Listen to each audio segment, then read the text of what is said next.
What's up, y'all? Top of the morning to you, grand rising, good morning, whatever it is that you say to start your day out on a positive note. As always, make sure you've done gratitude and extended gratitude to the Most High for all the things that you do have. It is so easy to get caught up in the things that you don't have that we forget about the things that we do have. And then, secondly, make sure you're doing your affirmations and telling yourself how much you love yourself, how incredible you are, how fly you are, how cool you are, whatever it is that you need to tell yourself to make yourself feel like the most confident person in the world, do that. If you don't love yourself, nobody else will. And if people don't like that you are confident, then F them. They don't really matter.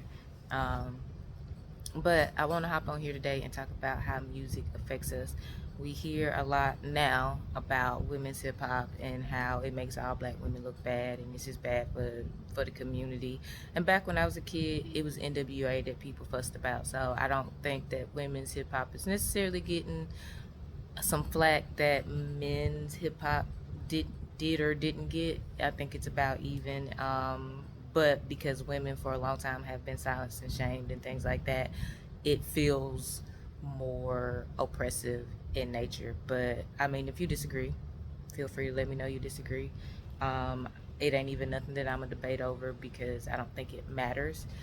The reason why I'm on here today is to talk about the nature of why it is that music is this way.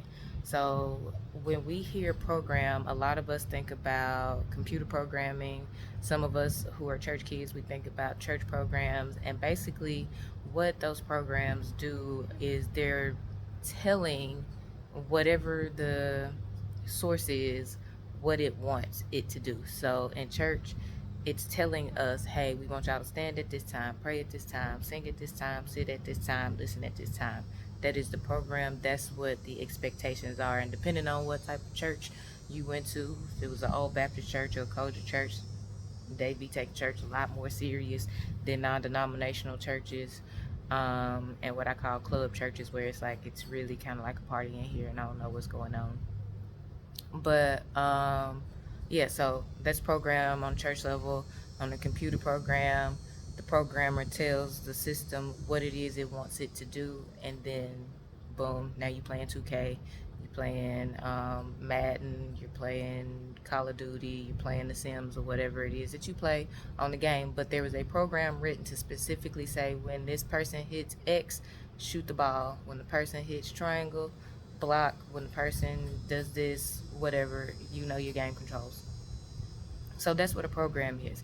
It is no different in the entertainment industry. It's called a radio program for a reason, a TV program for a reason, and even with the algorithms and the things that we have now, those things are programmed to give you the same type of content over and over and over again. So if you listen to some killer nigga music one, two, three, four times on Spotify, and they keep giving you killing nigga music, they're basically programming your algorithm to give you that. And that's where the problem really comes in my opinion. It's when the program is constantly giving you the same type of negative music. Now, back when I was younger, back in the day, there was a lot more balance. So we would have a love song, then you might have some killer nigga music, and then you might have a I hate you song, and then you get back to a love song. Then I have a song talking about war, peace, and all that kind of stuff. Now it's really just very one dimensional. You either killing and sliding on your ops, um, or you are void of love and you hate love and those types of things. And then we wonder why the world is so crazy and why the world is so messed up and why people doing the things that they do to each other. It's literally because all of our programs are programming us to hate, to not love. And if you really look at your playlist, unless you listen to just old school music, if you listen to nothing but old school music, then I'm just gonna go out on a limb and say that you're alright. You might be fine. But if you're listening to new music, if your kids, especially kids, they're more susceptible to the programming, are listening to this stuff, then they growing up and it's like, well, I hate him, I hate him, I hate him. I can't stand these hoes, I can't stand these hoes, I can't stand these hoes. And that's what they listening to all the time. And then you can't figure out why they don't talk to each other and why they afraid of each other and why they don't like each other is because they have literally been programmed to not like each other, to hate each other, and to think the worst of each other.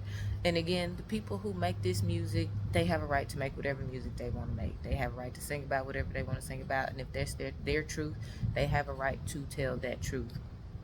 However, we have to understand that there are artists out there, that there are people out there who are talking about other things, and we have to allow them to be a part of the algorithm. We have to allow them to be a part of the program. Um, and that's a challenge to do um, a lot of times, because we are not in the offices to create these programs. And I say we, I mean black people. However, we as consumers, we can control this a little bit more. We can tell people like, hey, this is what we want to listen to. If you find a good song that's positive, you can listen to it more. You can put people on, all that type of stuff. The second thing is we got to stop judging people by what we think is success. So a lot of times we don't listen to an artist until they popular, until they got a whole lot of money, until other people tell us that it's cool and okay to listen to them or whatever, until we see a concert and it's packed out with thousands of people. And then it becomes a cool thing to do, to listen to this person, even though the music might be trash or may not be trash. And again, it's your life. Do what you want to do. But that's my 2 cents and my take on how music affects us. Why people are complaining about some of the music that is out now, or a lot of the music that is out now. Um, I do think a lot of those criticisms and critiques are fair or whatever. I don't think it's fair to try to make female hip hop be the end all be all of why the world is in such a disarray. When you have, like I said, NWA and all of these guys who freely expressed whatever they wanted to express about women, about their neighborhoods, about their communities, and about their lifestyles. I feel like women have every right to do the same thing and tell their narrative or whatever. I just think there needs to be a balance. But I'm gonna leave it at that. As always, be love, be light, be joy, be kind, be peace. You never know what somebody is going through in their day, and your kindness, your love, your joy, your peace might be the ripple effect that sparks the change into making the world a better place. So until next time, I'll holla at y'all.